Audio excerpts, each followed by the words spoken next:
When a young boy from a struggling neighborhood unexpectedly fixes a billionaire's broken limousine on a quiet street, he has no idea how much his life is about to change.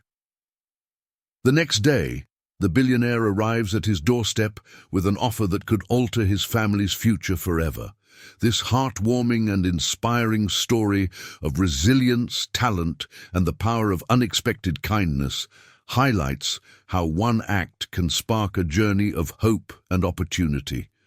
Dive into this tale of determination and discover how a simple gesture can lead to life-changing possibilities.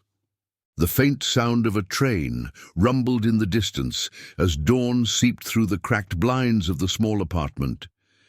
Eli Thompson, just 13, lay on his thin mattress, staring at the stained ceiling. The soft hum of voices drifted from the kitchen, where his mother, Grace, was already up, her voice low and worried. Eli sighed and swung his legs over the edge of the bed. His younger sister, Amara, still curled up under a worn quilt, mumbled in her sleep. Eli paused, watching her face soften in peaceful dreams. For a moment, he envied her ability to escape their reality, even for a little while. The kitchen was cramped but warm, the smell of coffee mingling with the faint metallic tang of the radiator. Grace stood at the counter, flipping through a stack of bills. Her face, etched with quiet determination, didn't falter even as her shoulders sagged. She looked up when she noticed Eli. "Morning, sweetheart," she said with a tired smile, her hands still clutching the envelopes. "You're up early." Eli shrugged, grabbing a chipped mug from the cabinet. "Couldn't sleep. You okay?" He nodded toward the bills. Grace hesitated, then sighed. "We'll manage," she said, though her voice didn't carry much conviction. "I just need to pick up an extra shift this week." Eli frowned, but didn't press. He'd heard it before. The long hours, the late nights cleaning offices downtown, all for just enough to scrape by. "I can help out at the garage after school," he offered, his tone firm. "Eli, you've got school to focus on," Grace replied, her eyes softening. "You're already doing too much." But Eli didn't feel like he was doing enough. Since his father's death 3 years ago, the weight of responsibility had grown heavier on all of them. His father had been the rock of their family, a skilled mechanic who taught Eli everything he knew about fixing cars, a trade that had become Eli's lifeline. Now, Eli spent his afternoons working odd jobs at Mr. Duncan's garage, saving every dollar he earned. Later that morning, Eli walked Amara to school, her small hand gripping his tightly. Amara was only 8, but dreamed big. "Miss Taylor says I might get to audition for the recital next month," she chirped, her brown eyes sparkling with excitement. Eli forced a smile. He didn't have the heart to tell her that the recital fee was likely out of reach. "That's great, Mara. You'll do amazing. Do you think Dad would have come to see me?" she asked suddenly, her voice quieter now. Eli felt a lump in his throat but managed to nod. "Yeah, he'd have been your biggest fan." After dropping Amara off, Eli headed to the garage. The smell of grease and oil hit him the moment he stepped through the doors. Mr. Duncan, a gruff but kind man in his 60s, greeted him with a nod. "Morning, kid. Got a few rust buckets out back if you're feeling handy." Eli threw on his coveralls and got to work, his hands steady as he tinkered with an old carburetor. This was his sanctuary, a place where problems could be fixed with patience and skill.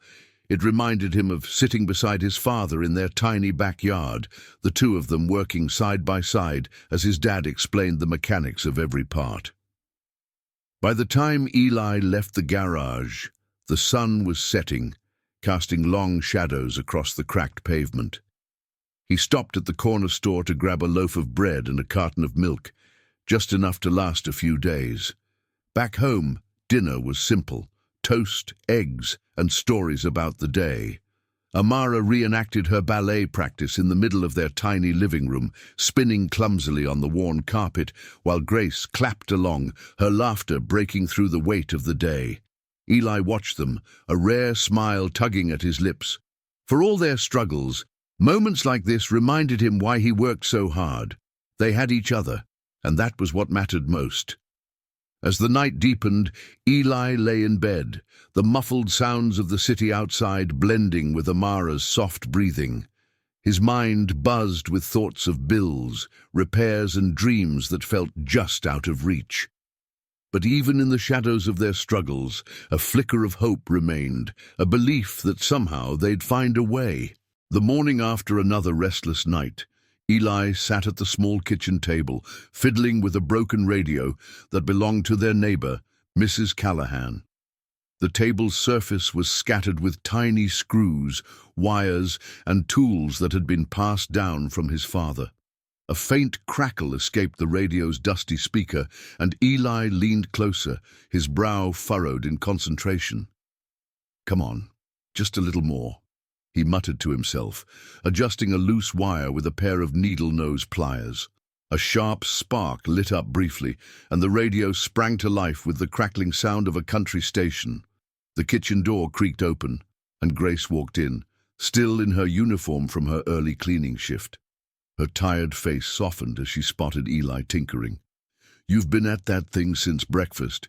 You know, most kids would be out playing ball or sleeping in." Eli grinned, wiping his hands on a rag. "Most kids don't get paid $5 to fix a radio." He clicked it off and set it aside. "Mrs. Callahan's gonna think it's brand new." Grace shook her head, laughing softly. "Your father would have been so proud. You've got his hands, you know, always fixing things, making them better." Her words hung in the air, bitter-sweet and heavy.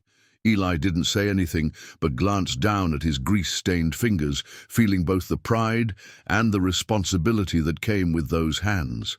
Later that evening, the family gathered for dinner, a simple meal of spaghetti and canned tomato sauce. The apartment felt warmer, with the three of them crowded together at the tiny table. Amara sat cross-legged on her chair, twirling noodles around her fork and chattering away about her day. "Miss Taylor showed us a new move today.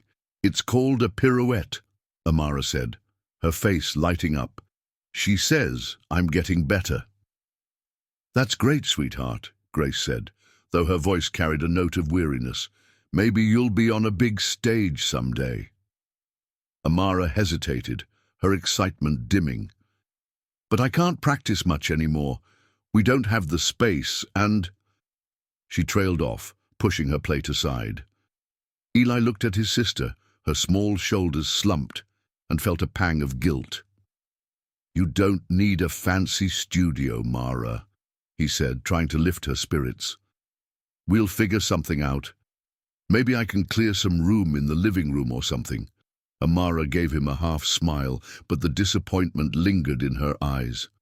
Grace sighed and reached for Amara's hand. "I'm sorry, baby. We're doing the best we can right now. Things will get better, I promise." The words felt more like a prayer than a certainty, and Eli could see the exhaustion etched on his mother's face. Her hands, rough from hours of scrubbing floors and cleaning offices, rested lightly on the table. He hated how much she had to bear and wished he could take some of the weight off her shoulders. After dinner, while Grace cleaned up and Amara practiced a clumsy pirouette in the corner, Eli went to check the front door for the mail. He picked up a thin stack of envelopes, most of them bills, and something else caught his eye, a yellow slip tucked underneath the doorframe. He froze as he pulled it out, the words, "Notice of foreclosure," staring back at him in bold letters. His stomach sank. "Eli, what's taking so long?" Grace called from the kitchen. "Nothing," he replied quickly, shoving the notice into his pocket. His mind raced as he walked back inside, forcing a smile as he handed her the rest of the mail. That night, after Amara had gone to bed, Eli sat by the window, staring out at the dimly lit street. He could hear Grace's soft voice in the next room, praying quietly, her words muffled but earnest. He pulled the foreclosure notice from his pocket and read it again under the faint glow of the streetlight. The urgency of the situation hit him like a wave. They weren't just behind on rent. They were running out of time. Clenching the paper in his fist, Eli vowed silently to find a way to help. If he could fix broken radios and old carburetors, maybe he could help fix this too. He didn't know how yet, but he knew he had to try. The late afternoon sun hung low in the sky as Eli made his way home from school, his backpack slung over one shoulder. The streets were quiet, except for the occasional sound of a car rumbling by or a dog barking in the distance. He kicked at a loose pebble, his mind still turning over the foreclosure notice he'd found the night before. As he rounded a corner, the sight of a sleek black limousine caught his eye. It looked completely out of place in the run-down neighborhood, its polished surface gleaming against the backdrop of boarded-up buildings and overgrown lots. The car sat idle near an abandoned lot, its hood popped open and thin wisps of smoke curling into the air. A man in a crisp suit stood off to the side, pacing and checking his watch. His face was tight with impatience, and every so often he muttered under his breath. Nearby, the driver, a burly man with a graying beard, was crouched near the engine, his expression one of complete frustration. Eli hesitated for a moment, his instincts telling him to keep walking. But something about the scene, maybe the hopeless look on the driver's face, or the challenge of a broken-down car, made him stop. He took a deep breath, adjusted his backpack, and stepped closer. Need some help?" he called out, his voice steady but cautious. The driver looked up, his brow furrowing as he sized Eli up. "Help? Kid, do you even know what you're looking at?" Eli ignored the dismissive tone and stepped closer. "I work on cars sometimes. My dad taught me. I might be able to figure it out." The man in the suit, Marcus Sterling, finally turned to look at Eli. His sharp gaze swept over him, taking in the worn sneakers, the oversized backpack, and the grease-stained fingers peeking out from his sleeves. He raised an eyebrow, clearly unimpressed. "Do you now?" Marcus said, his voice dripping with skepticism. "You think you can fix what a professional mechanic can't?" Eli swallowed hard, but stood his ground. "It's worth a shot. It doesn't look like the tow truck's coming anytime soon."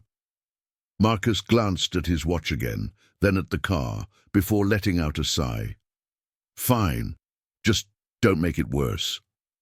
Eli walked over to the hood, the smell of burning oil hitting his nose. He studied the engine, his fingers grazing over the components as he quickly identified the issue, a loose belt that had caused the engine to overheat. "This isn't too bad," he said, more to himself than anyone else. "Just need to tighten this up."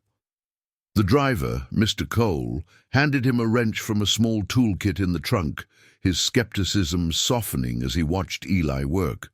With practiced ease, Eli adjusted the belt, wiped his hands on his jeans, and stepped back. "Try it now," Eli said, nodding toward the driver. Mr. Cole climbed into the driver's seat and turned the key. The engine roared to life, purring smoothly as if nothing had ever been wrong. Eli felt a flicker of pride as he watched the relief wash over the driver's face.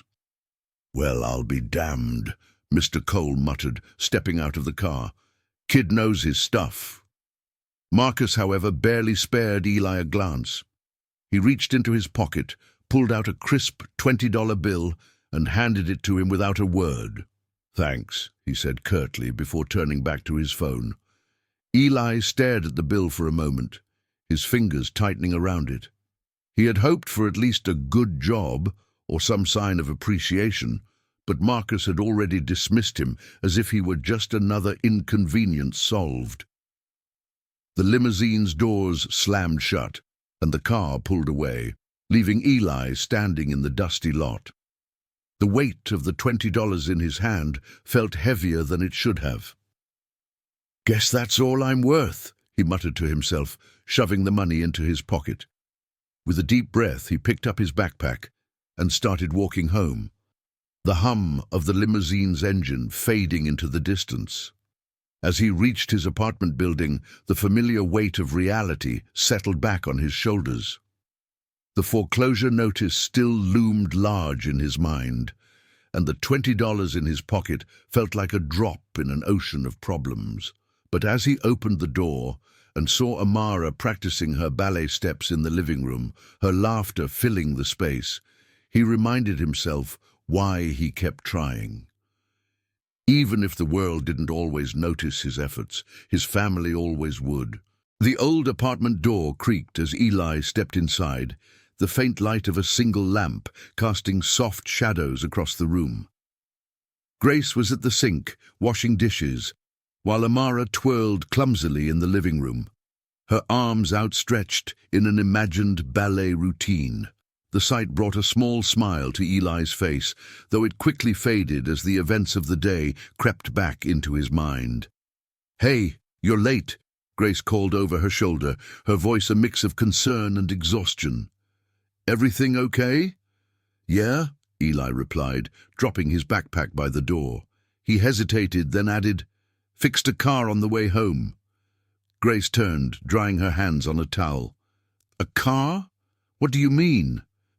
Eli walked over to the kitchen table and sat down, pulling the $20 bill from his pocket and laying it flat on the surface. "There was this limo, fancy-looking thing. It broke down, and the guy didn't seem to have any other options, so I offered to help." Grace raised an eyebrow, sitting across from him. "And they let you? Who was it?" Eli shrugged, still feeling the sting of Marcus Sterling's cold indifference. "Just some rich guy. I fixed it in a few minutes. The driver was nice enough, but the other guy barely said thanks, just handed me this and drove off." Amara, now perched on the arm of the couch, chimed in. "A limo? Like the ones in the movies? Did it have shiny wheels and everything?" "Yeah, something like that," Eli said, forcing a smile. "Not the kind of car you see around here?" Grace leaned back in her chair, her expression softening. "You know, your dad always said something about moments like these." She paused, her voice growing quieter. "Every effort matters, even if the world doesn't notice." Eli looked at her, the weight of her words settling over him. His father's voice felt distant, yet familiar, like a melody he couldn't quite recall. He nodded slowly, his hands gripping the edge of the table. "Yeah. But sometimes it feels like it's not enough." Grace reached across the table, placing her calloused hand over his. "It is enough, Eli. Even if they don't see it, you did something good today. Don't forget that." Later that night, after Amara had fallen asleep and the apartment grew quiet, Eli sat on the edge of his bed, staring at the crumpled $20 bill. His pride in fixing the limousine was overshadowed by the dismissive way Marcus had treated him. Why had it bothered him so much? He wasn't expecting a parade, but something about Marcus's indifference made him feel small, like his effort didn't matter. Sighing, Eli reached for his backpack to grab his notebook. As he pulled it out, something small and white slipped from the side pocket and fluttered to the floor. He bent down to pick it up. A glossy business card. The name Marcus Sterling was printed in bold letters across the top, followed by Sterling Industries. Below it was a phone number and an email address. Eli frowned, turning the card over in his hand. It must have fallen out of the driver's pocket when they handed him the wrench. He studied the card for a moment, the gears in his mind starting to turn. Who was this Marcus Sterling, really? His name sounded vaguely familiar, but Eli couldn't place it. The fact that someone so important had crossed his path and then brushed him off gnawed at him. Eli tucked the card back into his pocket and lay down, staring at the ceiling. His mother's words echoed in his mind. Every effort matters, even if the world doesn't notice. He didn't know why, but something told him this wasn't the last time Marcus Sterling would cross his path. The sun had barely risen, casting a soft golden glow across the apartment as Eli sat at the kitchen table, nibbling on a piece of toast. Grace was folding laundry near the couch, her movements slow and deliberate, while Amara practiced her ballet moves in front of a small mirror propped against the wall. The morning felt peaceful, ordinary, until a knock at the door shattered the quiet. "Who could that be this early?" Grace muttered, setting down a stack of towels. Eli glanced at the door, his stomach twisting with unease. He wasn't expecting anyone. Grace opened it cautiously, only to be greeted by the sight of a sharply dressed man and his equally polished assistant standing in the hallway. The man, tall, with silver-threaded hair and an air of quiet authority, smiled faintly. "Good morning, Ms. Thompson. My name is Marcus Sterling," he said, his voice calm yet commanding. "I believe I met your son yesterday." Grace's eyes darted to Eli, who was frozen in his chair, the piece of toast still clutched in his hand. "Eli, what's this about?" Eli stood slowly, his heart racing. That's the guy from the limo," he said, stepping forward. Marcus nodded, his sharp gaze briefly meeting Eli's. "May we come in? I have a proposition I'd like to discuss." Grace hesitated, glancing back at Eli before stepping aside to let them in.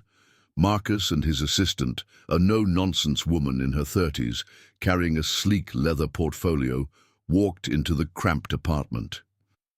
They didn't seem fazed by the peeling wallpaper or the mismatched furniture, though Marcus's assistant subtly glanced around, her lips tightening. Marcus turned to Eli, his expression unreadable. "First, let me thank you for helping us yesterday. Your quick thinking saved us a lot of time, and likely a small fortune in towing fees." Eli shifted on his feet, unsure how to respond. You're welcome." Marcus's lips twitched into the barest hint of a smile before he turned to Grace. "Your son has a remarkable skill set for someone his age. It's rare to find such talent and resourcefulness, especially in someone so young. That's why I'm here." Grace folded her arms, her brow furrowing. "Go on." Marcus gestured to his assistant, who opened the portfolio and handed Grace a crisp brochure. The words Sterling Academy were embossed in gold across the cover, along with pictures of sprawling campuses and well-dressed students. "I run a scholarship program at Sterling Academy," Marcus began.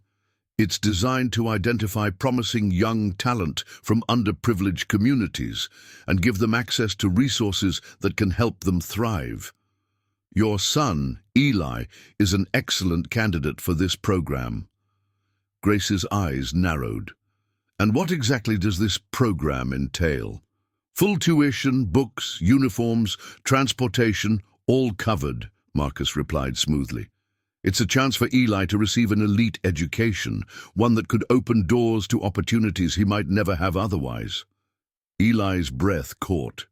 Sterling Academy was the kind of place he'd only ever seen in movies. A world of marble hallways, state-of-the-art labs, and students who looked like they had everything figured out. The idea of being part of something like that was both exhilarating and terrifying. But Grace wasn't convinced. "And what's in it for you, Mr. Sterling?" she asked, her voice sharp. "You don't strike me as the type to hand out favors without expecting something in return." Marcus didn't flinch at her tone. "I won't deny there's a mutual benefit. Sterling Academy is my legacy. Investing in young talent ensures its continued success and reputation. But beyond that—" He paused, his gaze softening slightly. "I believe in giving back. I had opportunities in my youth that changed my life, and I want to offer the same to others." Grace glanced at Eli, her expression unreadable. "This is a lot to take in," she said finally. "I'm not saying no, but I'll need time to think about it." "Of course," Marcus said, his tone courteous. He reached into his pocket and handed her a business card. "Take all the time you need. Call me when you've made a decision." As Marcus and his assistant left, The apartment fell into silence. Eli felt like the air had been sucked out of the room. The possibilities swirled in his mind, too big and too many to hold on to all at once. That evening, as they sat around the dinner table, Grace broke the silence. "I don't know, Eli. It sounds like an incredible opportunity. But what if there's more to it than he's letting on? People like Marcus Sterling don't just show up at your door without a reason." Eli looked down at his plate, his appetite gone. "What if this is my shot, Mom? What if it's a way to help us, help you and Amara?" Grace sighed, rubbing her temples. "I just don't want you getting hurt, Eli. We've been let down before." "I can handle it," Eli said firmly, meeting her eyes. "Let me try." The room grew quiet again, the weight of the decision settling over them. Grace finally nodded, though hesitation still lingered in her expression. "All right, we'll think about it." As the night wore on, Eli lay awake in bed, staring at the ceiling. His mind raced with thoughts of Sterling Academy, the challenges, the opportunities, the unknown. He didn't know what awaited him there, but he knew one thing: he couldn't let this chance slip away. The early morning air was crisp as the Blacktown car pulled up to Sterling Academy's towering iron gates. Eli stared out the window, his hands fidgeting in his lap. The sight before him didn't seem real. Manicured lawns stretched endlessly, dotted with sleek benches and gleaming statues. Beyond the gates, the school itself stood like a palace, its marble facade catching the sunlight and reflecting it like something out of a dream. "You all right, kid?" the driver asked, glancing at him in the rearview mirror. Eli swallowed hard and nodded. "Yeah, just a lot to take in." The gates creaked open, and the car rolled forward. Students in neatly pressed uniforms walked in groups, their backpacks slung casually over their shoulders. Eli couldn't help but notice the effortless confidence they carried, like they belonged here. And he didn't. When the car stopped in front of the main building, Eli hesitated before stepping out. The driver gave him an encouraging nod. "You'll do fine, kid. Just be yourself." Eli grabbed his bag and stepped onto the smooth stone path, feeling his sneakers squeak awkwardly against the polished ground. A staff member greeted him at the entrance, handing him a schedule and pointing him toward his homeroom. The hallways were just as overwhelming as the outside, marble floors, high ceilings, and ornate chandeliers. Eli felt like even his breathing might echo too loudly. He clutched his schedule, scanning the names of classes that sounded intimidating: advanced physics, world literature, calculus. Lost in thought, he nearly bumped into someone. "Whoa, watch it!" a voice exclaimed. Eli looked up to see a girl about his age with wavy brown hair and a warm smile. "Sorry about that," she said, adjusting the books in her arms. "You must be new." "Yeah," Eli replied, his voice barely above a whisper. "First day." "I figured," she said, her smile widening. "I'm Sophia Caldwell. What's your name?" "Eli Thompson." "Well, Eli, welcome to Sterling Academy," she said cheerfully. "Don't worry, it's a lot at first, but you'll get used to it. What's your first class?" Eli handed her his schedule, and she scanned it quickly. "Oh, you've got Ms. Patterson for world literature. She's strict but fair. Come on, I'll show you the way." Sophia's kindness put Eli at ease, at least for a moment. She chatted easily as they walked, pointing out landmarks like the library and the science labs. But as they entered the classroom, the ease faded. Rows of students sat in perfect posture, their expensive notebooks and tablets laid out in front of them. Eli slipped into an empty seat near the back, trying not to attract attention. "All right, class," Miss Patterson began, her voice sharp but commanding. "Today we'll be analyzing Act 2 of Macbeth. Open your textbooks to page 87. Eli flipped through his book, trying to follow along, but the words blurred together. Around him, students raised their hands with thoughtful insights that only made him feel further out of his depth. By the time the bell rang, his head was spinning. Sophia caught up with him in the hallway. "How was it?" she asked. "Honestly, like being thrown into the deep end of a pool," Eli admitted. She laughed softly. Yeah, that sounds about right. It gets easier, I promise. As the day went on, Eli found moments of relief, like lunch, where Sophia introduced him to a few friendly faces. But those moments didn't last long. In the robotics lab, where he'd hoped to find his footing, his confidence took another hit. "Who's the new guy?" a voice drawled from the back of the room. Eli turned to see a boy with perfectly combed blonde hair leaning against a workbench. His name tag read, Trevor Hargrove. "Eli Thompson," he said, trying to keep his tone neutral. Trevor smirked, looking him up and down. "Figures, you're one of those scholarship kids, aren't you?" Eli's jaw tightened. "Yeah, so nothing," Trevor said with a dismissive wave. "Just don't expect to keep up. This place isn't exactly beginner-friendly." Sophia, who had been standing nearby, stepped in. "Knock it off, Trevor. He's got as much right to be here as you do." Trevor raised an eyebrow but didn't argue. Instead, he gave Eli a pointed look and walked away. Eli's hands balled into fists at his sides, but he forced himself to relax. He'd dealt with guys like Trevor before, backhanded comments and thinly veiled threats. But this was different. Here, Trevor wasn't just another neighborhood bully. He represented everything about Sterling Academy that made Eli feel like he didn't belong. By the end of the day, Eli was exhausted, his brain buzzing from the sheer amount of information he'd tried to absorb. As he walked to the car, waiting to take him home, he caught sight of Trevor and his friends laughing near the entrance. Eli kept his head down and quickened his pace. Back in the car, the driver glanced at him in the rearview mirror. "Rough day?" Eli nodded, slumping into the seat.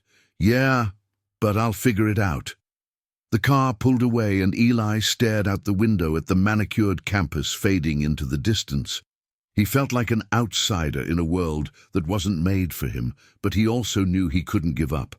Not for himself, not for his family. The morning light filtered through the frosted windows of Sterling Academy, falling on stacks of books, gleaming whiteboards, and the hum of academic chatter. For most students, it was just another day of lessons and discussions. For Eli, it felt like a mountain he had no idea how to climb. Math class was the first battle. Numbers and formulas danced across the board as Mr. Langley rattled off equations with the ease of someone who'd been teaching calculus for decades. Eli's pencil hovered over his notebook, the page already a mess of scribbled attempts and eraser smudges. "Mr. Thompson," Langley's voice cut through the air, pulling Eli from his frustration. "What's the solution to the problem on the board?" Eli froze.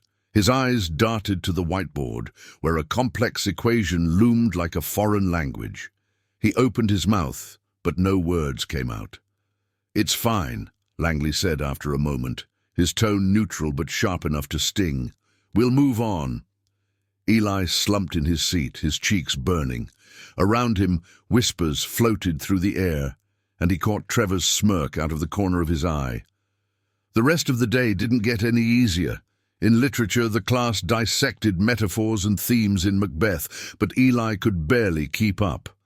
By the time the bell rang, his head throbbed with exhaustion. When he finally made it home, the contrast was jarring. The small apartment was far from quiet. Amara's music played from a crackly speaker, and Grace hummed softly as she stirred a pot on the stove. But the chaos was familiar, comforting in its own way. "Hey, sweetheart," Grace called as Eli walked in. "How was school?" Eli dropped his bag by the door and shrugged. "Fine," he said, though his tone betrayed him. He grabbed a glass of water and leaned against the counter. Grace turned, wiping her hands on a dish towel. "You sure about that?" He hesitated, then shook his head. "It's harder than I thought. Everyone else seems to get it, and I'm just trying to keep up." Grace walked over, resting a hand on his shoulder. "You're not supposed to have it all figured out on day one, Eli. Take it one step at a time. That's all anyone can do." Her words were gentle, but Eli noticed the tired lines around her eyes, the way her shoulders slumped slightly. She was carrying her own battles, and the last thing he wanted was to add to her burden. In the living room, Amara spun in circles, her arms raised in a graceful arc. She stumbled slightly but caught herself, laughing at her own misstep. "Look, Eli," she called, "Miss Taylor taught us this move today. It's called an arabesque." Eli smiled despite himself. "Looks good, Mara. Keep practicing." Amara's laughter filled the room, but Eli couldn't help noticing how cramped the space was. Her movements were confined by the worn-out couch and cluttered corners. It wasn't fair. She deserved better, just like Grace deserved a break from working herself to exhaustion. Later that night, as the apartment grew quiet, Eli sat at the kitchen table staring at his open textbook. The words blurred together, his mind too full to focus. He glanced at the clock. 11:30 p.m. He had an essay due the next day, but he hadn't even started. His thoughts wandered to Marcus Sterling. Was this what he'd expected when he offered Eli the scholarship? A kid barely scraping by, constantly behind. The weight of those expectations pressed down on him, making it hard to breathe. He ran a hand through his hair, frustration bubbling to the surface. "What am I doing?" he muttered to himself. "I don't belong there." The door to the bedroom creaked open, and Grace stepped out, her expression soft. "Eli, what are you still doing up?" "I'm trying to finish this essay," he said, his voice tight. "But it's useless. I don't get half of what they're teaching." Grace walked over, pulling out a chair and sitting across from him. "You're being too hard on yourself," she said gently. "You've always been a quick learner. It'll come. You just need time."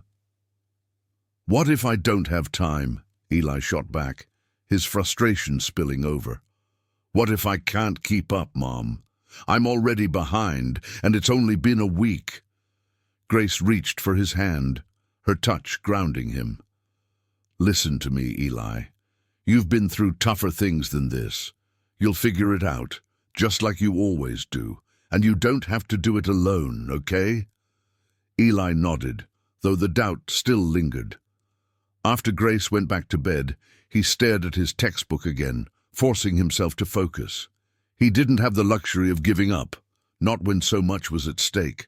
The next morning, as he walked to the car waiting to take him to school, he caught a glimpse of Amara practicing in front of the window. Her determination mirrored his own, and for the first time in days, he felt a flicker of hope. They were both fighting for something bigger than themselves, and he couldn't let her, or Grace, down. With a deep breath, he climbed into the car, ready to face another day at Sterling Academy. The day began like the others. Eli walking through the marble corridors of Sterling Academy, head down, trying not to draw attention. His first few classes passed in a blur of unfamiliar equations and Shakespearean soliloquies that made his head spin. By lunchtime he was exhausted, his tray of food untouched as he sat in the cafeteria corner, surrounded by chatter he didn't feel part of. "Hey, Eli!" Sophia's cheerful voice broke through his haze. She slid into the seat across from him, her energy like a burst of sunlight.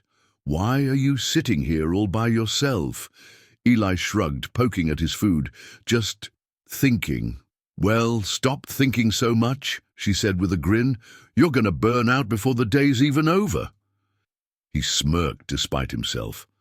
Sophia had a way of making him feel less like an outsider, even when the rest of the school seemed so far out of reach.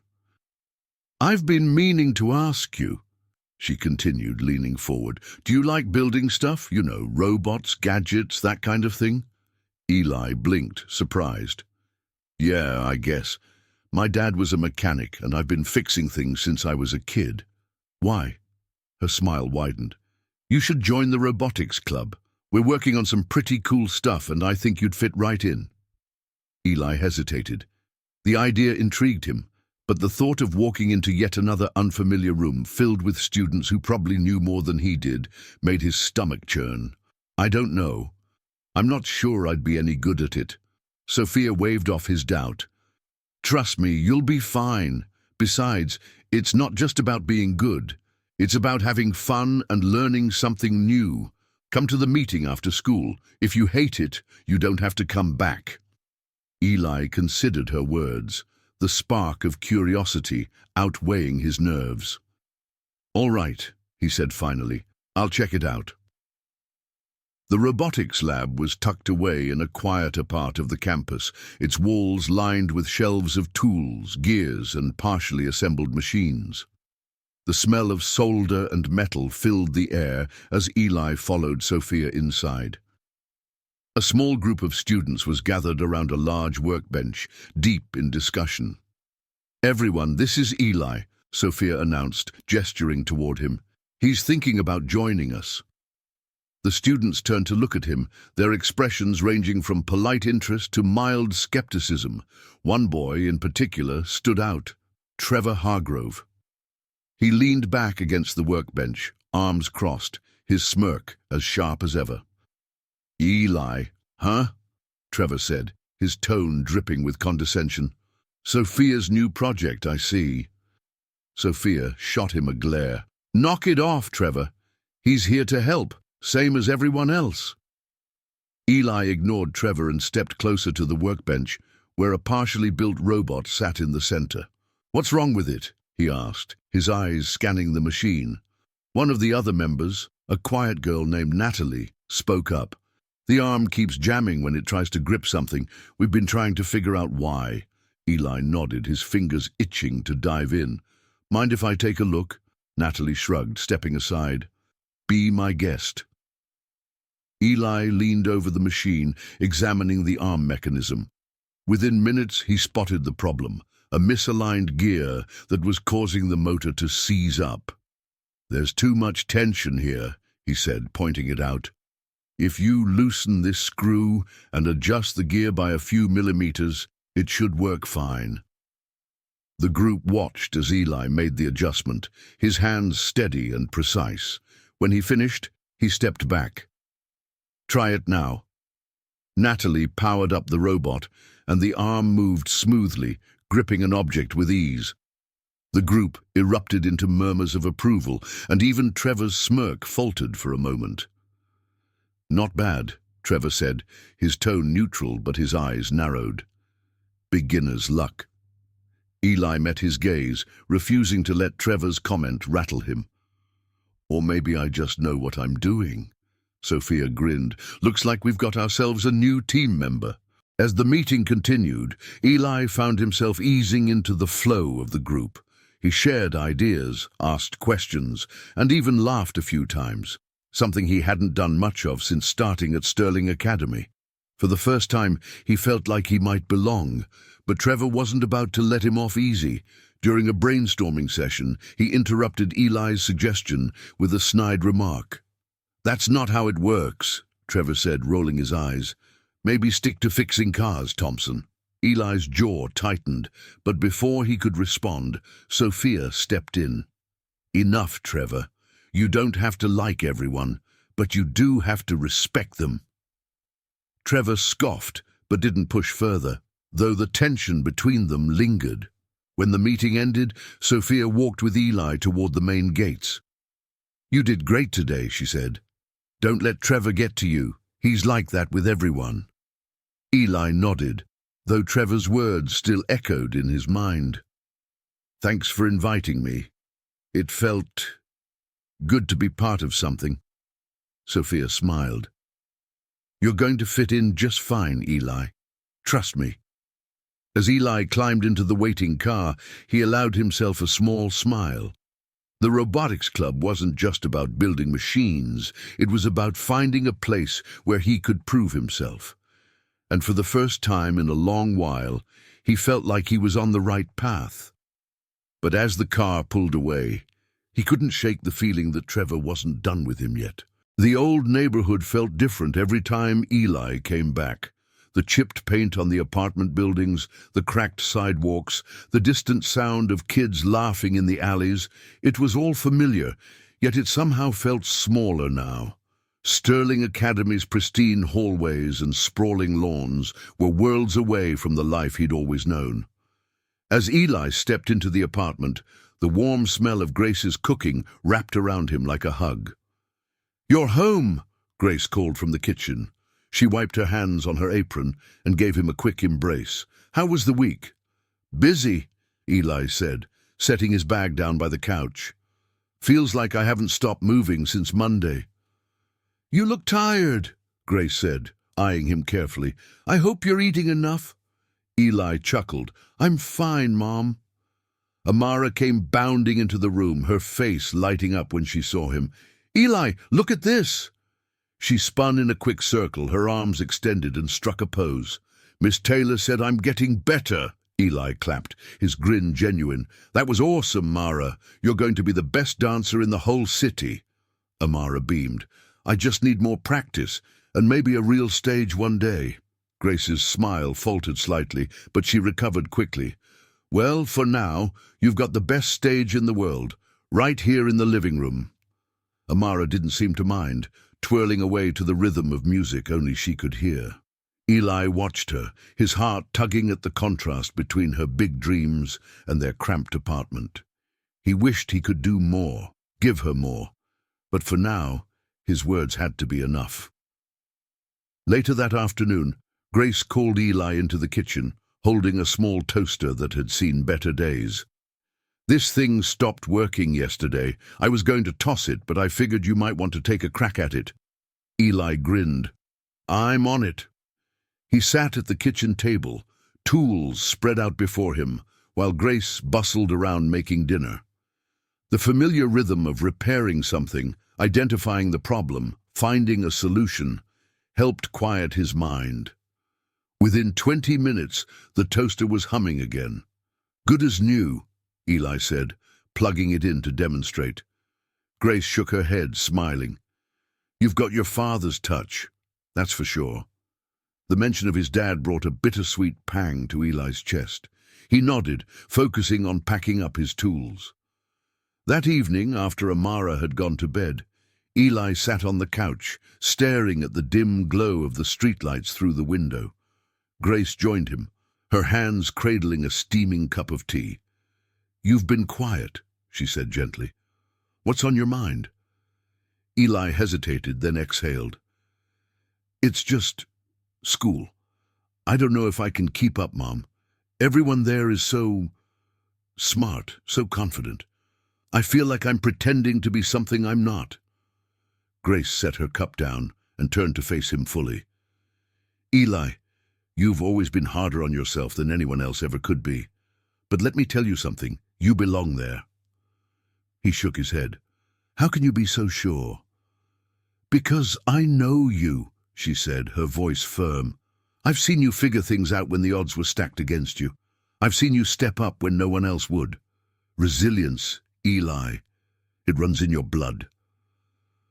Her words sank deep, but the doubt still lingered.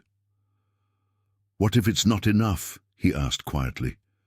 Grace placed a hand on his shoulder, her touch steadying. "It is enough. You are enough. The only person you have to prove anything to is yourself." Eli nodded, though the knot in his chest didn't completely loosen. "Thanks, Mom," he murmured. "Any time, sweetheart," Grace said, giving his shoulder a gentle squeeze. "Now go get some sleep. Tomorrow's a new day." As Eli lay in bed that night, the sounds of the city drifting in through the window, he replayed his mom's words in his mind. Resilience. It wasn't just a word. It was a promise to keep going no matter how hard it got. And as sleep finally claimed him, he resolved to keep that promise, not just for himself, but for his family.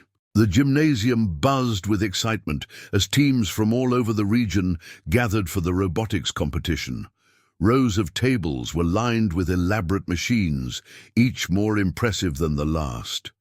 Eli stood with the Sterling Academy Robotics Club, his nerves stretched tight as he surveyed the competition. Sophia nudged him, her smile encouraging. "Relax, Eli. We've got this." Eli nodded, though his stomach churned. Their robot, a sleek contraption designed to navigate obstacles and complete tasks, sat on the table in front of them. The club had worked tirelessly for weeks to perfect it, but Eli still felt the weight of responsibility pressing on him, especially with Trevor lurking nearby, his arms crossed and a smug look on his face. "This is just another day at the garage," Eli told himself, trying to steady his breathing. "Focus on the problem. Fix it if it breaks." The first few rounds went smoothly, with the Sterling Academy robot completing tasks with precision. By the time they reached the final round, the team was in high spirits, and even Trevor's usual snide remarks were kept to a minimum.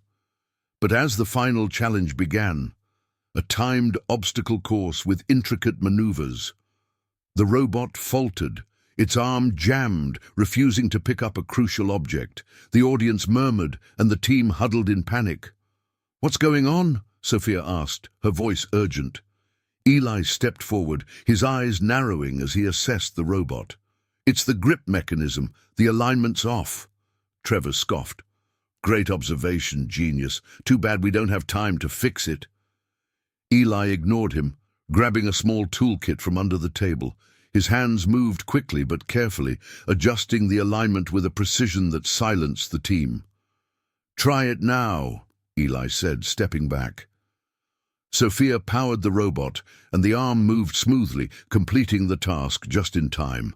The crowd erupted into applause as the announcer declared Sterling Academy the winners.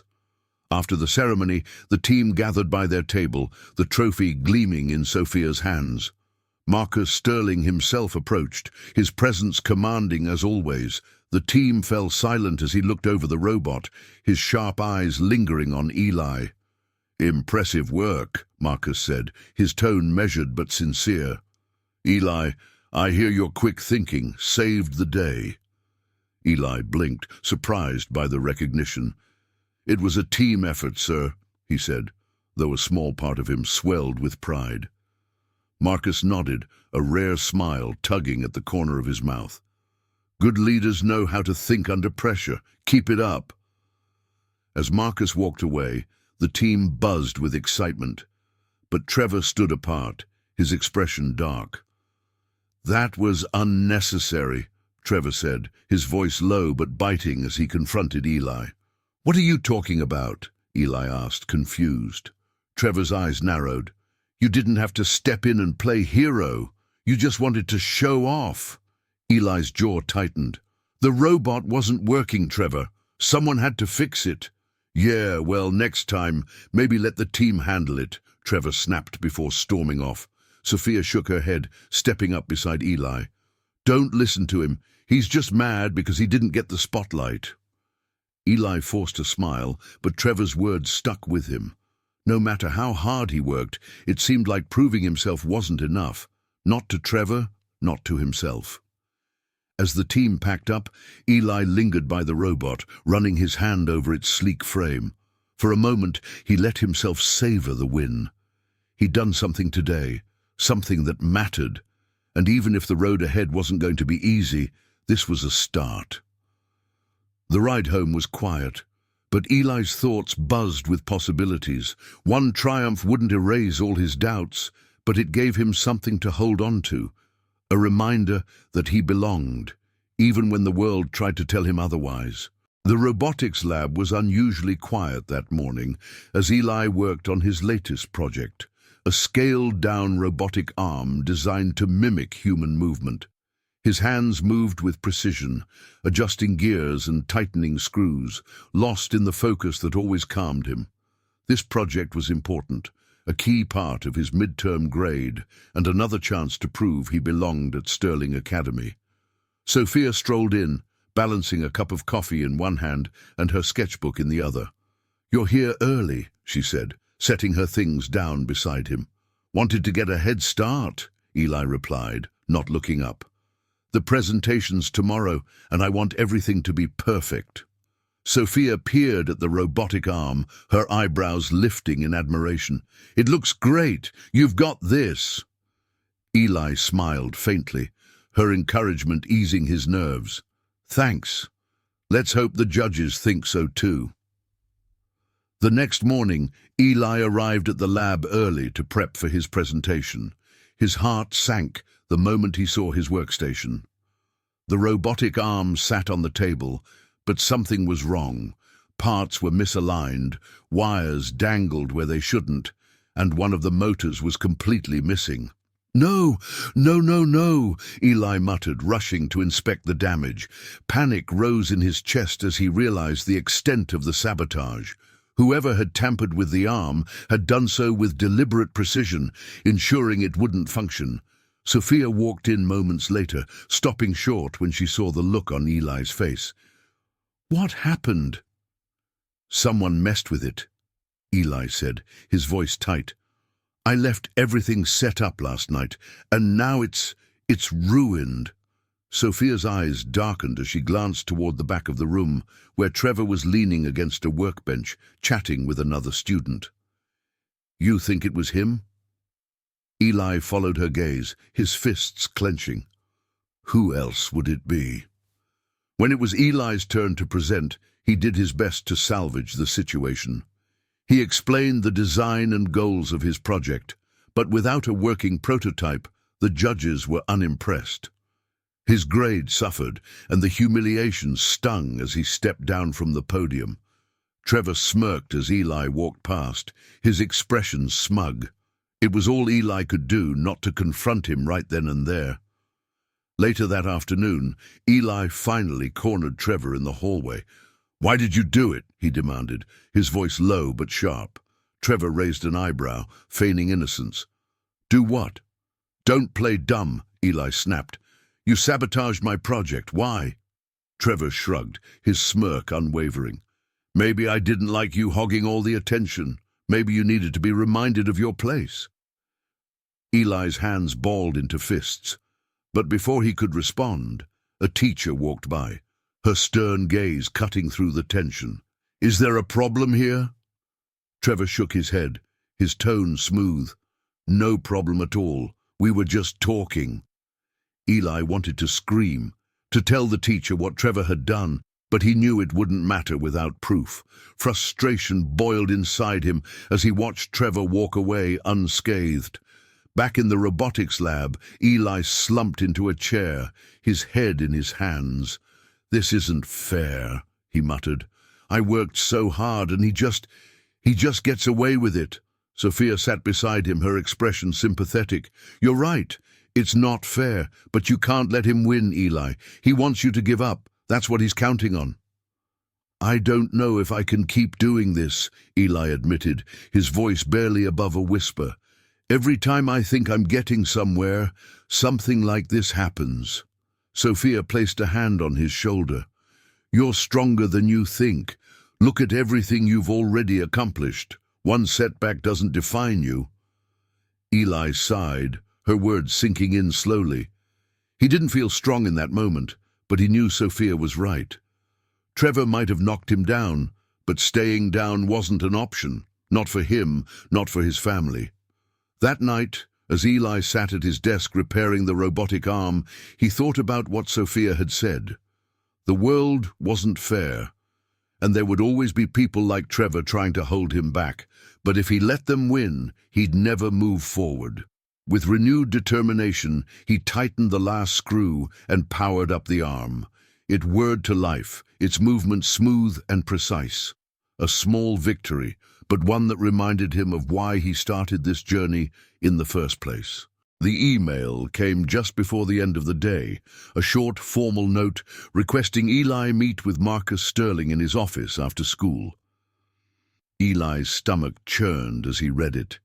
He had a sinking feeling this wasn't going to be a congratulatory chat. Marcus's office was as imposing as the man himself, high ceilings, dark wood, and an oversized desk that seemed to dominate the room. Marcus sat behind it, his expression unreadable as Eli entered.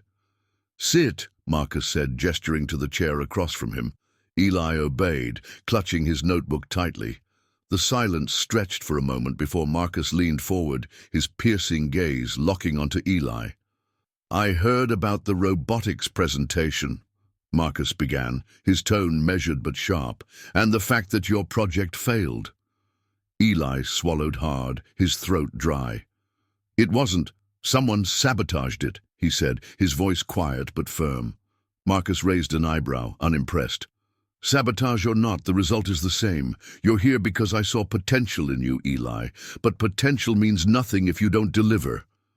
The words stung, cutting deeper than Eli had expected. I'm trying, he said, his voice barely above a whisper. Trying isn't enough, Marcus replied bluntly. You've been given an opportunity that most kids could only dream of. Do you understand what that means? Eli nodded, though the weight of Marcus's expectations felt suffocating. Marcus sighed, sitting back in his chair. You have talent, Eli, but talent needs discipline, focus, and results. Don't waste this chance. That's all I'm going to say. Eli left the office feeling smaller than ever, Marcus's words echoing in his mind. Trying isn't enough. He replayed the scene over and over as he made his way to the waiting car, each repetition adding to the knot in his chest. The apartment felt different when Eli walked through the door that evening, quieter, heavier. Grace sat on the couch, her head resting against the back, her breathing shallow. Amara was in the corner, practicing her dance steps in silence, her movements slower than usual. "Mom, are you okay?" Eli asked, dropping his bag and rushing to her side. Grace opened her eyes and gave him a weak smile. "Just tired, that's all. Work's been a lot lately." Eli frowned, worry gnawing at him. He'd noticed her fatigue before, but now it seemed worse. "You should rest more," he said softly. "I'm fine, Eli," she insisted, though the dark circles under her eyes told a different story. Amara spun in a shaky circle, then stopped abruptly, frustration etched on her face. "I can't do it," she muttered, slumping onto the floor. Eli turned to her, his heart sinking. "What's wrong, Mara?" "It's this stupid carpet," she said, gesturing to the worn-out rug beneath her feet. "It's too small, and I can't practice properly. Miss Taylor says I need more space, but we don't have any." Eli walked over and crouched beside her. "You're doing great, Mara. Don't let a little space stop you." Amara shook her head, tears welling in her eyes. "It's not fair. Everyone else has real studios and real stages. I have nothing." Her words hit Eli like a punch to the gut. He knew how much Amara loved dancing, how much she wanted to succeed, and how little he could do to help her. That night, after Grace and Amara had gone to bed, Eli sat at the kitchen table, his notebook open in front of him. He stared at the blank page, his mind swirling with frustration and doubt. Marcus's words haunted him. Trying isn't enough. His mother's exhaustion and Amara's disappointment weighed heavily on him, the divide between his two worlds growing wider with each passing day. He felt like he was failing everyone, his family, Marcus, and himself. Taking a deep breath, Eli reached for his toolbox. If nothing else, he could control this. His hands, his ideas, his work. He began sketching a new design for the robotics club, a more efficient arm mechanism with interchangeable tools. It was ambitious, but the challenge felt grounding, giving him something to focus on. Hours passed as Eli worked, the lines on the page turning into a blueprint. By the time he finished, the first hints of dawn were breaking through the window. His hands were smudged with graphite, and his eyes burned from lack of sleep, but for the first time in days, he felt a flicker of purpose. Eli closed his notebook and leaned back in his chair, staring out at the fading stars. He didn't know if he could meet everyone's expectations, but he wasn't ready to give up. Not yet. The next day at Sterling Academy dawned with the weight of the previous week still hanging heavy on Eli, but tucked inside his notebook was a blueprint, a design that had kept him awake until sunrise. It wasn't just an idea, it felt like a lifeline, a way to prove to himself that he could rise above the failures and doubt. The robotics lab was already bustling when Eli walked in, the hum of conversation and the soft clatter of tools filling the air. He glanced around the room, his heart racing. Trevor was leaning against a workbench, chatting with another member, his usual smirk firmly in place. Sophia caught sight of Eli and waved him over. "You okay?" she asked, her voice low. "Yeah," Eli said, gripping his notebook tightly. "I have something I want to share with the team." Sophia raised an eyebrow, then smiled. "Let's do it." Eli stepped to the center of the room, clearing his throat. The chatter died down as the team turned to look at him, curiosity sparking in their eyes. Even Trevor fell silent, though the smug tilt of his head didn't waver.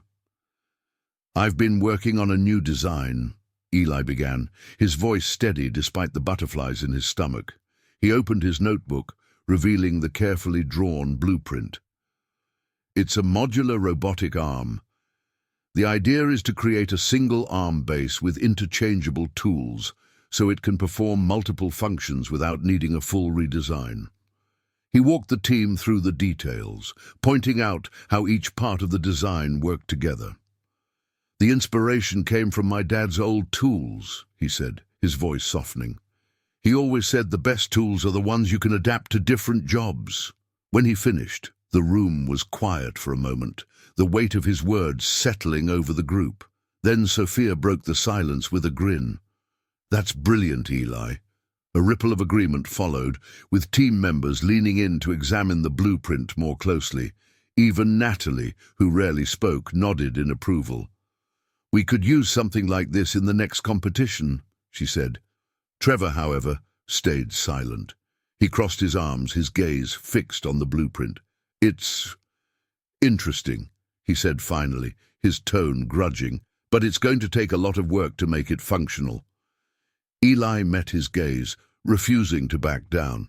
"I know, but I think we can do it." The rest of the meeting was a whirlwind of collaboration, with the team brainstorming ways to bring Eli's design to life. For the first time, Eli felt like he was truly part of the group, not just a scholarship kid trying to keep up, but someone whose ideas mattered. As the session wound down, Sophia pulled him aside. "You were amazing today," she said. "That design? It's going to put us ahead of the competition." Eli smiled, a warmth spreading through his chest. "Thanks, I wasn't sure if anyone would even take it seriously." "Well, they did," Sophia said firmly, "and so should you." Later that evening, as Eli walked to the waiting car, he replayed the day in his mind. It wasn't a complete victory. Trevor's skepticism still lingered and the hard work was just beginning, but it was a start, a reminder that he could do this. When he got home, Grace was sitting at the kitchen table, a cup of tea in her hands. She looked up as Eli walked in, her tired face brightening. "You look different," she said, her voice teasing. "Good day?"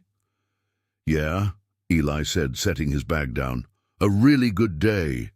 Grace smiled, and for the first time in weeks, Eli felt lighter. The doubts and pressure hadn't disappeared, but they felt smaller, manageable. He wasn't just trying anymore. He was building something, and that was enough for now. The call came in the middle of Eli's afternoon physics class. The sharp buzz of his phone in his bag startled him, but when he glanced at the screen and saw the name Ms. Diaz, his mother's co-worker, his stomach dropped. "Hello," Eli whispered, stepping into the hallway. "Eli, it's Ms. Diaz." Her voice was rushed but steady. "Your mom collapsed at work. She's conscious now, but we had to call an ambulance." Eli felt the floor shift beneath him. "Where are they taking her?" "St. Mary's," Ms. Diaz replied. "You should get there as soon as you can." Eli arrived at the hospital a short while later, his chest tight with worry. Grace was lying in a hospital bed, her face pale and her breathing shallow. A nurse stood beside her, adjusting the IV drip. "Mom," Eli said, rushing to her side. Grace opened her eyes and managed a weak smile. "Eli, I'm fine," she said, her voice soft but firm. "It's nothing." "Nothing?" Eli's voice cracked. "You collapsed, Mom." The doctor walked in, clipboard in hand, and nodded at Eli. "Are you her son?" "Yes," Eli replied. "What happened to her?" The doctor sighed. It's exhaustion, dehydration, and stress. Your mum's been pushing herself too hard, and her body is telling her to slow down. She needs rest, and ideally, she needs to cut back on work. Grace shook her head, her expression determined. That's not an option. Mum, Eli began, but Grace cut him off. We can't afford for me to stop working, she said. Who's going to pay the bills? Keep Amara in school, put food on the table. The doctor looked at Eli, his eyes serious. If she doesn't take care of herself, this will happen again, and next time, it could be worse. That evening, back at the apartment, the atmosphere was heavy. Grace was resting in her room, and Eli sat at the kitchen table, his mind racing. Amara was unusually quiet, sitting cross-legged on the floor with her sketchbook. Finally, she looked up. Eli, is Mom going to be okay? She'll be fine, Eli said, though his voice didn't sound convincing even to himself. Amara hesitated, then stood and walked to the small stereo in the corner. She pressed play and soft music filled the room. Without a word, she stepped into the open space by the couch and began to dance. Her movements were fluid and graceful, but there was a new determination in her steps. She twirled and leaped, her bare feet landing softly on the worn carpet. By the time the music ended, she was breathing hard, her face flushed. Eli clapped softly, a smile breaking through his worry. That was incredible, Mara. Amara shrugged, though her smile was shy. You work so hard, Eli. Mom works so hard. I just wanted to remind you, we're not giving up. None of us.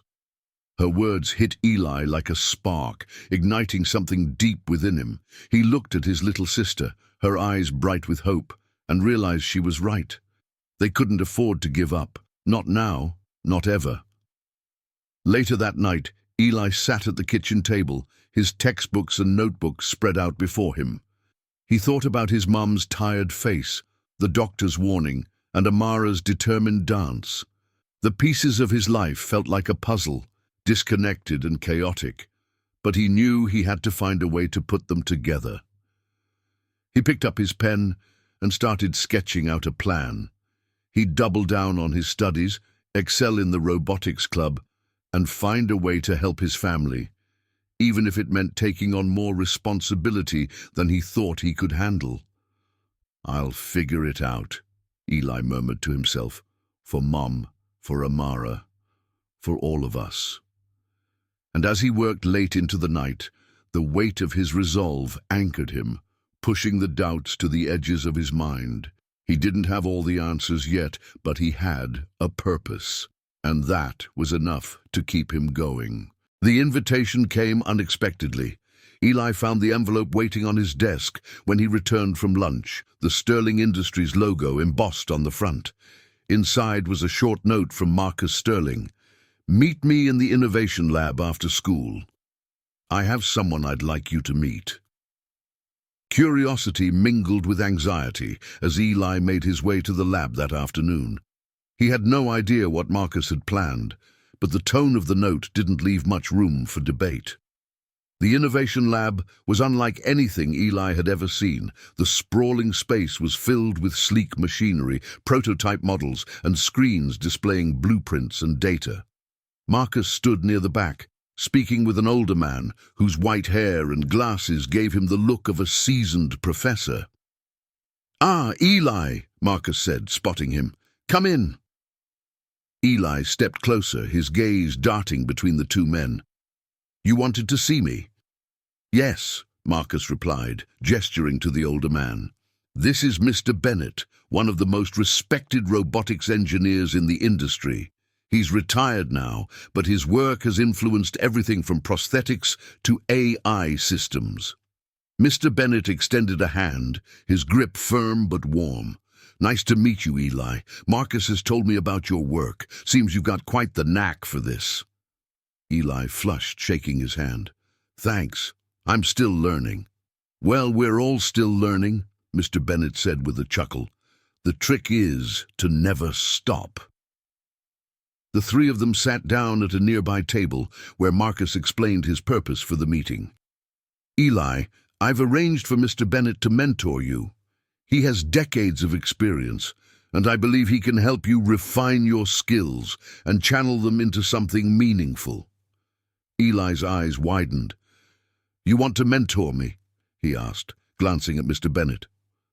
The older man nodded. Absolutely. I've seen plenty of young talent in my day, but what interests me most is your background, where you come from, how it shapes your perspective. That's the kind of experience we need in this field. Eli hesitated. I don't know. I'm not sure I'm good enough for something like this. Nonsense, Mr. Bennett said firmly. The best ideas often come from people who think they're out of their depth. Let me show you. Over the next few weeks, Eli spent afternoons in the Innovation Lab, working alongside Mr. Bennett. The mentorship was unlike anything he'd experienced before. Mr. Bennett wasn't just teaching him technical skills, he was sharing stories, weaving lessons about resilience and ingenuity into every conversation. You know, Mr. Bennett said one afternoon, as they tinkered with a prototype, when I first started, I didn't have access to fancy labs or state-of-the-art tools. I built my first robot out of scrap metal and old radio parts in my parents' garage. Really? Eli asked, amazed. Really? Mr. Bennett replied with a grin. And you know what? That scrappy little robot taught me more than any textbook ever could. It's not about what you have. It's about what you do with it. Inspired by Mr. Bennett's words, Eli began brainstorming a new project, something that could make a real difference. He thought about his mum's tired hands, Amara's determination to keep dancing, and the struggles of people in his community. That's when the idea hit him. Affordable robotic prosthetics. Prosthetics were expensive, often out of reach for families like his. But what if there was a way to create a low-cost alternative? Eli shared his idea with Mr. Bennett, who immediately saw its potential. That's an ambitious project, Mr. Bennett said, nodding thoughtfully. But I think you're onto something. Let's start small. Focus on a single design, then build from there. Eli threw himself into the work, sketching designs late into the night and testing prototypes in the lab. Under Mr. Bennett's guidance, he learned to refine his ideas, turning sketches into functional models. The process was challenging, but it gave him a sense of purpose he hadn't felt in a long time. One evening, as Eli carefully adjusted the gears on a prototype finger, Mr. Bennett watched him with a knowing smile. You've got something special, Eli, and it's not just your talent, it's your perspective. Don't ever lose that. Eli paused, looking up at his mentor. I just want to make something that matters. You already are, Mr. Bennett said, and trust me, the world needs more of that. As Eli packed up for the night, he felt a flicker of hope. For the first time, the weight of his two worlds didn't feel so heavy. He wasn't just balancing them, he was building a bridge. The Sterling Academy auditorium buzzed with excitement as students, parents, and faculty gathered for the annual robotics showcase. The stage was lined with tables displaying an impressive array of projects: autonomous drones, AI-powered sorting machines, and Eli's latest creation, the prototype for his affordable robotic prosthetic arm. Eli stood by his table, his heart pounding as he adjusted the final settings on the arm. The past weeks of late nights and trial and error had led to this moment. Mr. Bennett had encouraged him every step of the way, and Eli felt ready, nervous, but ready. You've got this, Sophia said, appearing at his side. She gave him a reassuring smile. Your project is amazing. People are going to love it. Eli nodded, taking a deep breath. Thanks. I just need it to work. As the showcase began, students presented their projects one by one, explaining their designs to the audience and judges. Eli watched from backstage, his palms sweating as his turn approached. Trevor's project, a robotic exoskeleton, received polite applause, but Eli couldn't miss the way Trevor shot him a smug glance as he left the stage. When Eli's name was called, he wheeled his table to the center of the stage, his prototype carefully displayed. He took the microphone and began explaining his project, his voice steady despite the butterflies in his stomach. This prototype is designed to be an affordable alternative to traditional prosthetics, he said, pointing to the arm. It uses modular components and 3D printed parts to keep costs low, while still providing functionality for those who need it most. The judges leaned forward, intrigued, as Eli powered on the arm, but as soon as he activated it, something went wrong. The motor whirred loudly, the arm jerking unnaturally before grinding to a halt.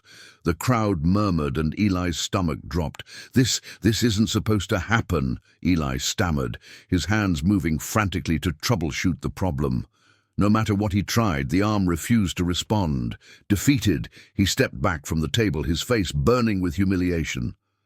As Eli returned backstage, Sophia rushed to meet him, her expression a mix of concern and anger. "Eli, wait, I saw something." "What do you mean?" Eli asked, his voice tight. "I saw Trevor near your table before the showcase started," Sophia said. "He was messing with the prototype. I didn't think much of it at the time, but now—" Eli's frustration boiled over. "Of course it was him. He couldn't let me have this." "Let's go to the administration," Sophia said firmly. "He can't keep getting away with this." The school's administration took the matter seriously. With Sophia's testimony and the discovery of tampered wiring in Eli's prototype, Trevor's sabotage was undeniable. He was called into the office, where he initially denied the accusations, but under pressure, he admitted to interfering with the project. "I just wanted to prove that he's not as great as everyone thinks," Trevor muttered, his usual arrogance replaced by a sullen tone. The headmaster didn't take his actions lightly. Trevor was suspended from the robotics club and issued a formal warning about his behavior. The punishment sent ripples through the school, and Trevor's reputation took a serious hit. Later, as Eli sat in the robotics lab, tinkering with his prototype to repair the damage, he felt a mix of emotions. He'd won in a way. Trevor's sabotage had been exposed, and justice had been served. But instead of triumph, Eli felt a lingering sense of empathy. "You okay?" Sophia asked, pulling up a chair beside him. "Yeah," Eli said, though his voice was heavy. "I just don't get it. Why go through all that just to bring me down?" Sophia frowned. "Some people can't handle seeing others succeed. But that's on him, not you." Eli nodded, his hands still working on the prototype. I think he's just scared. Maybe he's used to being the best, and when someone else gets attention, it feels like he's losing something." Sophia tilted her head, studying him. "You're a better person than he deserves, you know that?" Eli gave a small smile. "Maybe. I just don't want to end up like him." That night, as Eli powered on his repaired prototype, he felt a renewed sense of determination. The sabotage had been a setback, but it hadn't broken him. If anything, it had made him more certain of his path. And as the robotic arm moved smoothly, its fingers flexing and gripping as intended, Eli knew this was only the beginning. The familiar streets of Eli's old neighborhood felt like a world apart from Sterling Academy. The cracked sidewalks, graffiti-streaked walls, and distant sound of car horns reminded him of where he'd come from and why he worked so hard. It wasn't just about proving himself, it was about building a future that could lift up the people he cared about. He pushed open the creaky door to Duncan's Auto Repair, the smell of grease and oil rushing over him like an old friend. "Eli, is that you?" A gruff voice called from the back. Mr. Duncan emerged, wiping his hands on a dirty rag, his face breaking into a wide grin. "Boy, it's been too long. Thought you forgot about us, little people." Eli chuckled, shaking the older man's hand. "Never, Mr. Duncan. I actually need your help." Eli explained his prosthetic project, showing Mr. Duncan the sketches and a few small components he'd brought with him. Duncan studied them carefully, nodding with approval. "You're doing good work, Eli. Your dad would have been proud." Eli's chest tightened at the mention of his father. Thanks. I'm trying to make something that matters. Well, let's see what we can dig up. Duncan led him to the back of the shop, where shelves overflowed with old tools, scrap metal and forgotten parts. Take whatever you need. It's yours. As Eli gathered materials, he felt a sense of grounding. Being back here reminded him of late nights tinkering with his dad, learning how to fix things with whatever they had on hand. This place wasn't just a shop. It was where he'd first discovered his love for building. That evening, the community center buzzed with energy as families and friends packed into the small auditorium for the dance recital.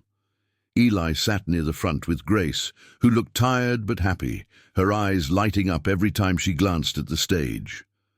Amara's going to be great, Eli said, giving his mom's hand a reassuring squeeze. I know she will, Grace replied, her voice filled with quiet pride. She's been practicing so hard. The lights dimmed, and the first performers took the stage.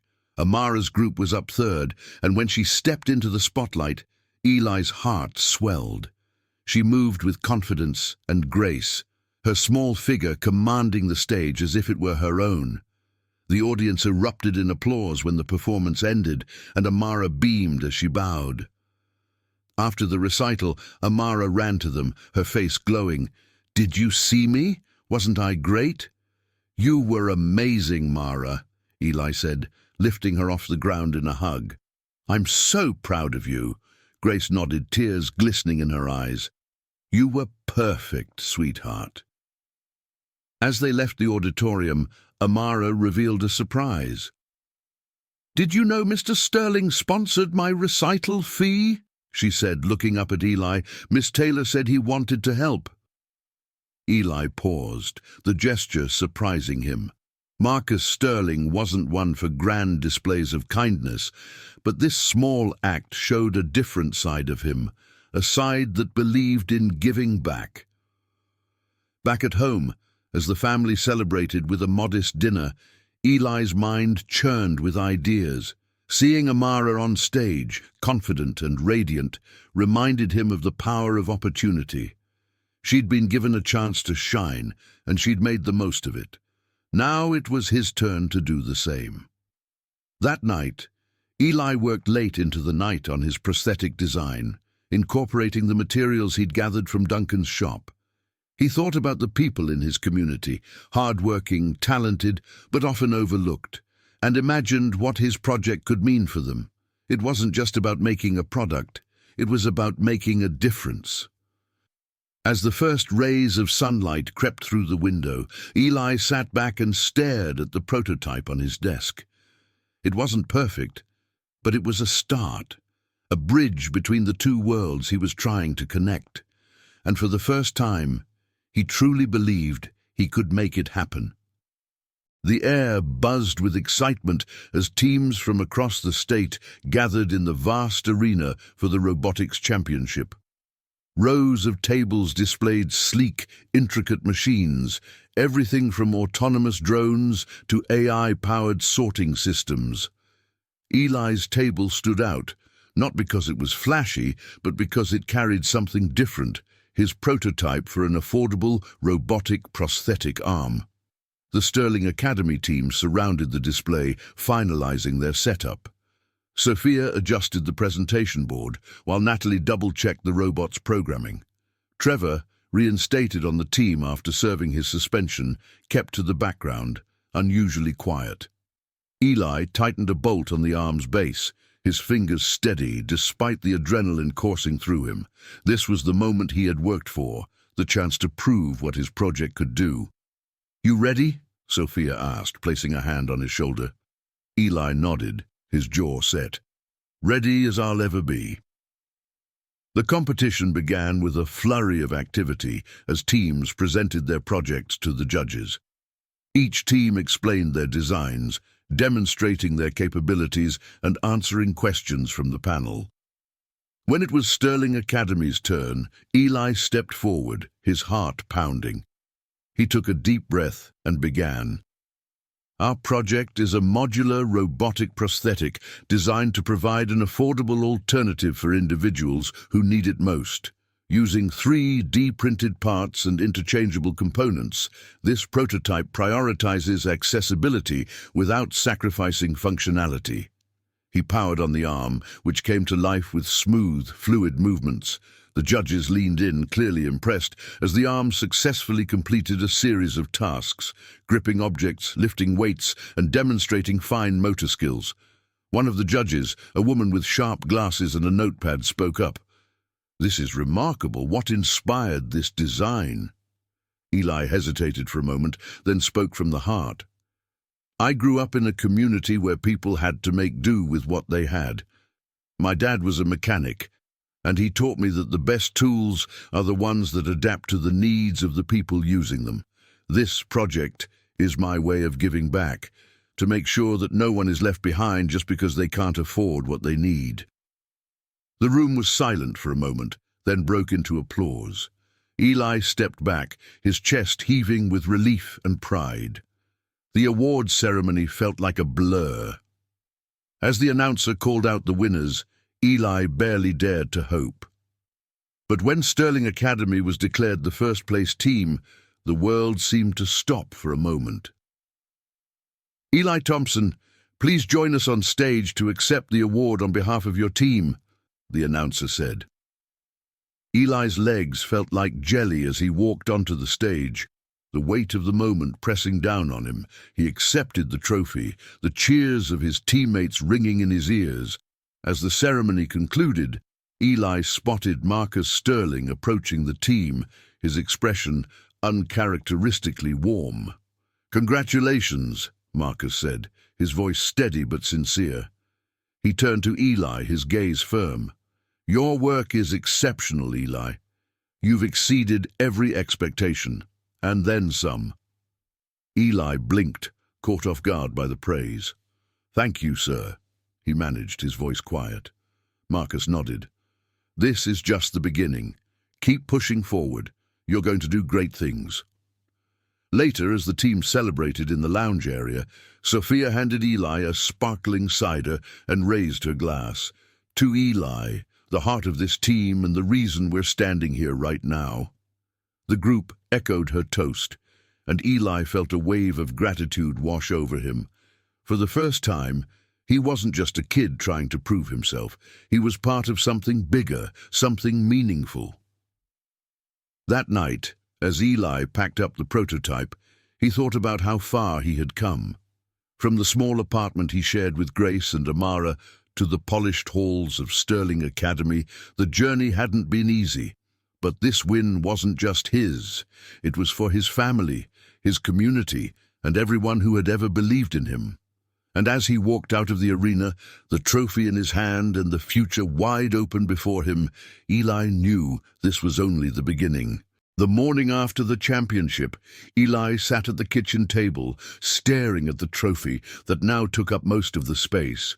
Grace was bustling around, preparing breakfast, her movements lighter than they had been in months. For once, the apartment felt full of possibility instead of pressure. A knock at the door broke the peaceful rhythm. Grace wiped her hands on a towel and opened it, revealing Marcus Sterling, dressed impeccably as always.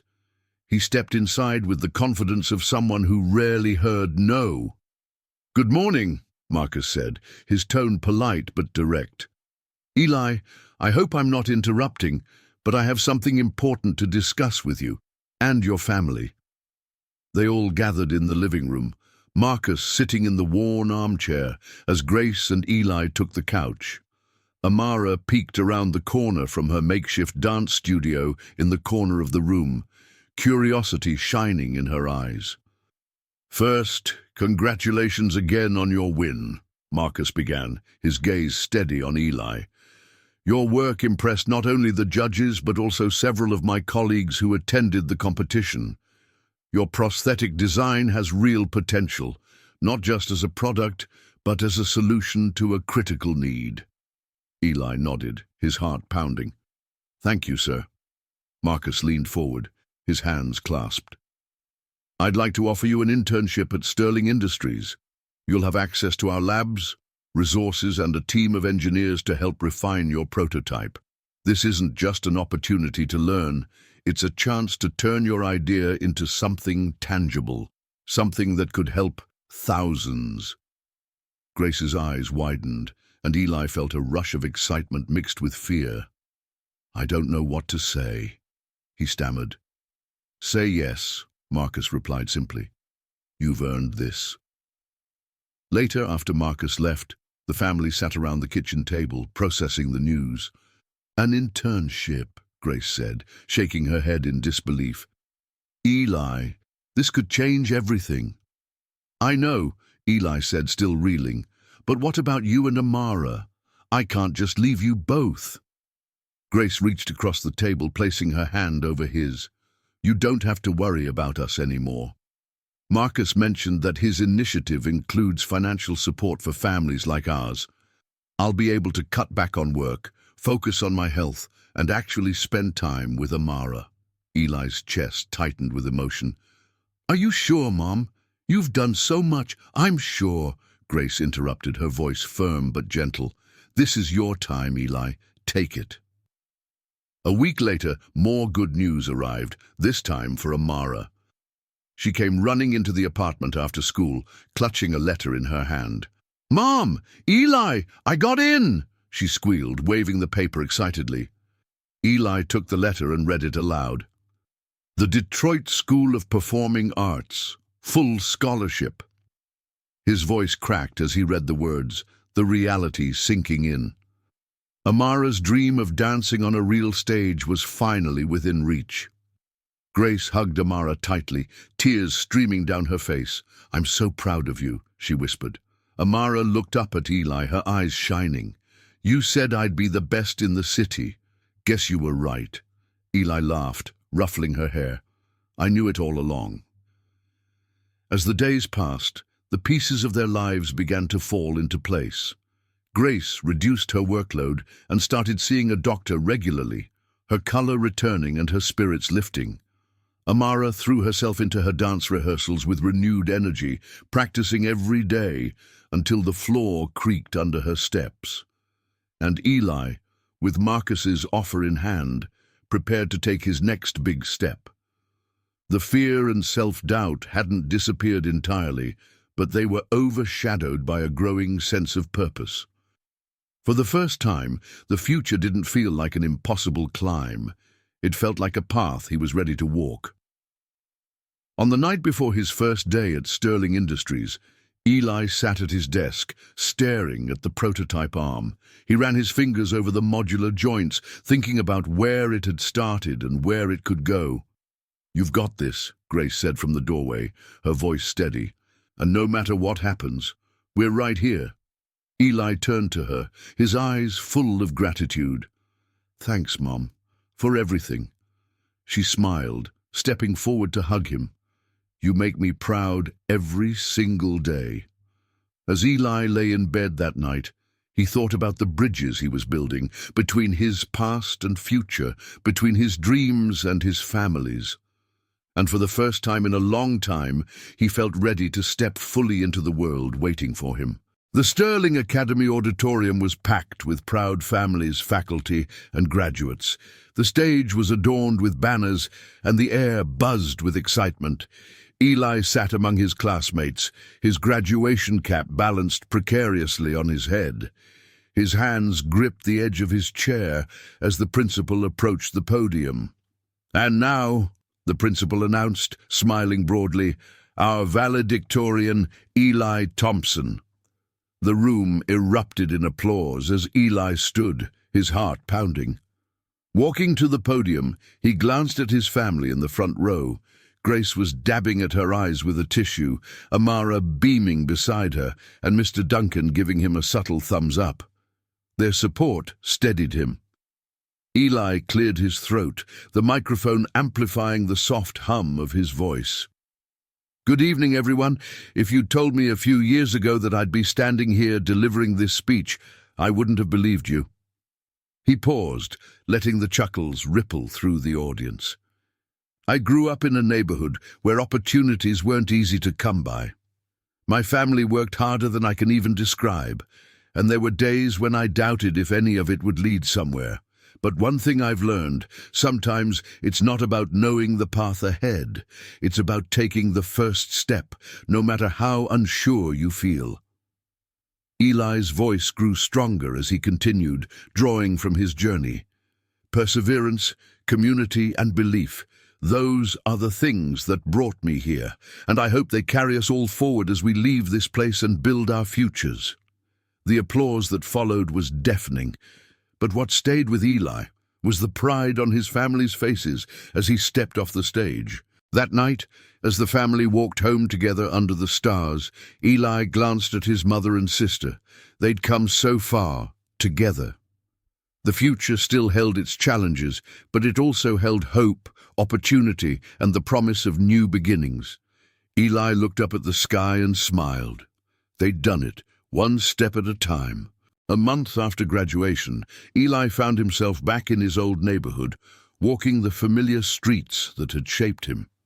He carried a toolbox in one hand and a set of robotics kits in the other as he pushed open the door to Duncan's auto repair. "Thought you'd gone all fancy on us," Mr. Duncan teased, grinning from behind the counter. "Not a chance," Eli replied, setting his tools down. "But I figured it's time to give back."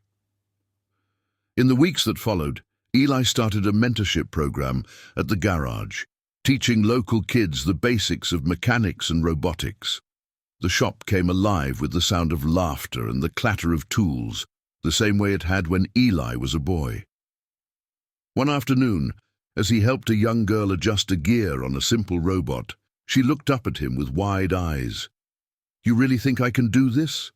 Eli smiled, seeing a reflection of himself in her doubt. "I don't think you can. You just have to start." The story came full circle on a warm summer evening as Eli and his family gathered at a grand theater downtown. The lights dimmed and the curtain rose, revealing Amara poised in the center of the stage. She wore a flowing costume that shimmered under the spotlights, her movements fluid and confident as the music swelled. Eli sat beside Grace, who held his hand tightly. "She's incredible," Grace whispered, her voice thick with emotion. "She always was," Eli replied, his chest swelling with pride. As Amara's performance ended, the audience rose to their feet in thunderous applause. Eli couldn't stop the tears that welled up, the culmination of everything they'd fought for, flooding his heart.